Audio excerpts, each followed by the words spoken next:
So we're learning about shell theory over here. So it's quite simple actually.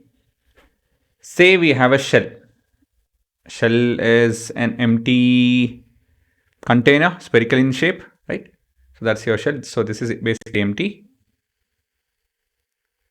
Now, if you happen to stand over here, you will feel a pull. Okay, you will feel a pull that is equal to you standing over here and you have a point object.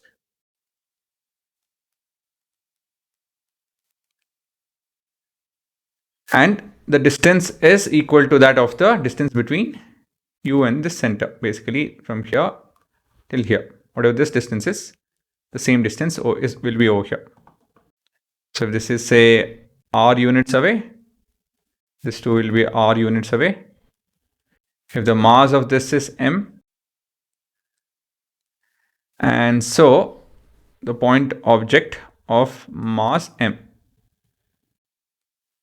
Again, it would look, the force would appear as if it's coming from a point object. Point object, you guys understand what is point object, right? It's one of the very first things that we have discussed. So with respect to the motion, the object size is irrelevant. It can be considered as nil, negligible basically. So basically, I can consider this to be a point object. That is, I can concentrate the entire mass onto this space. So I can, resize it or shrink it. So I can shrink it to a point object. So this is how it looks. So this is shell theory from a point of view of external, when you are external. So this is the case one when you stand outside, exterior field. So this is case 1. In case 2, we are inside, interior. Now, basically, you are standing over here. Now what happens?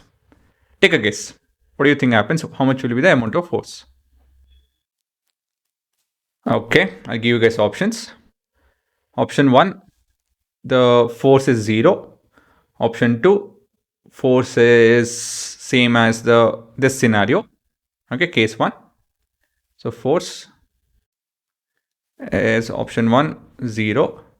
Option 2, same as case 1. Option 3, somewhere in between.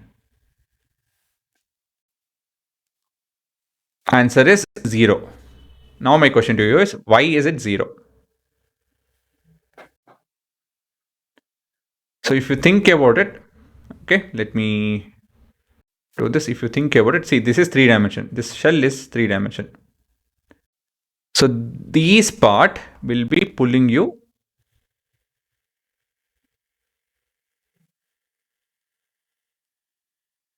left. And as a whole, this part of the particles or the shell is pulling you right. And they will cancel each other. Of course, you might be telling that, it is kind of obvious that the left part is made up of less particles and the right part is made up of more particles. But the left part is quite near than the right part. So if you look at the formula, F is equal to blah, blah, blah, blah, 1 by r square, right? So the distance is an important factor. It follows an inverse square law. So because of this fact, the person will not feel any gravitational pull because of the shell. He or she or you basically can float around this space without feeling any gravitational pull because of the shell, that is. Okay, so this is your interior field.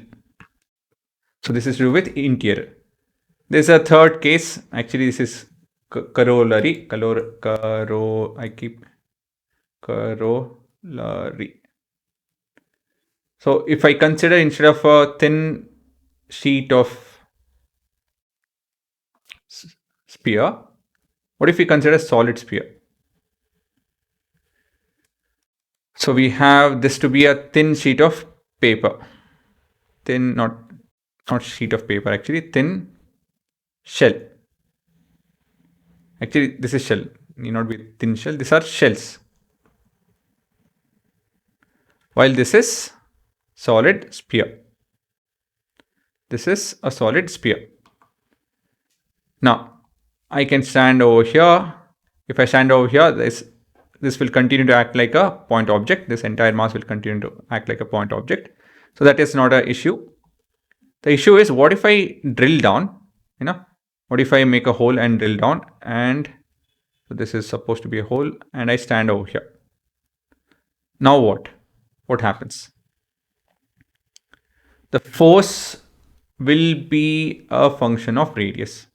How is this and what is this? This will be studying in the future, actually in some time. But all you have to know is force will be a function of r being the distance from the center.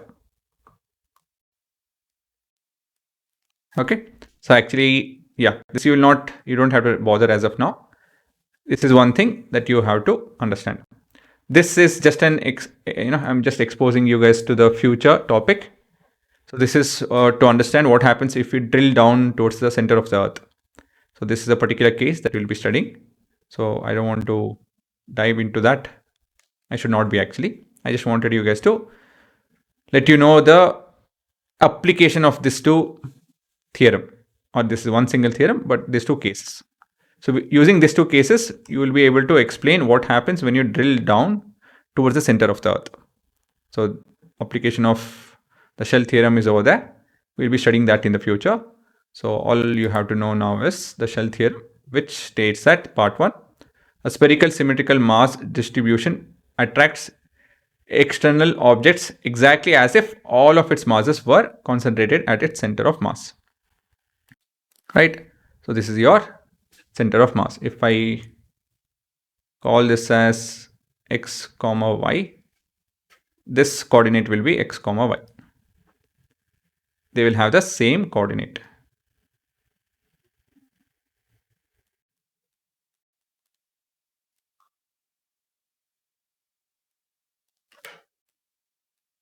So they do have the same coordinate. Okay. Yeah. Next is, so formally, for any point outside the sphere, the force acting in a direction opposite to r cap with a magnitude given by this, where m is the mass of the sphere, small m is the mass of the exterior object, and r is the distance from the center. R is the distance to the object from the center of the mass. So this is why planets behave like point masses for spacecraft outside them. Then shell theorem part 2. A thin spherical shell of mass exerts zero net gravitational force on any object located anywhere inside the shell. That is, the force will be equal to 0 for r smaller than capital R.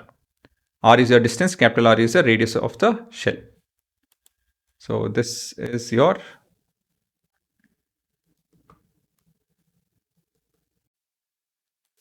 capital R, and yeah, that should be it.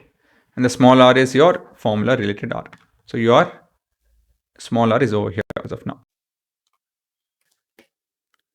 Technically it's this. And that's that.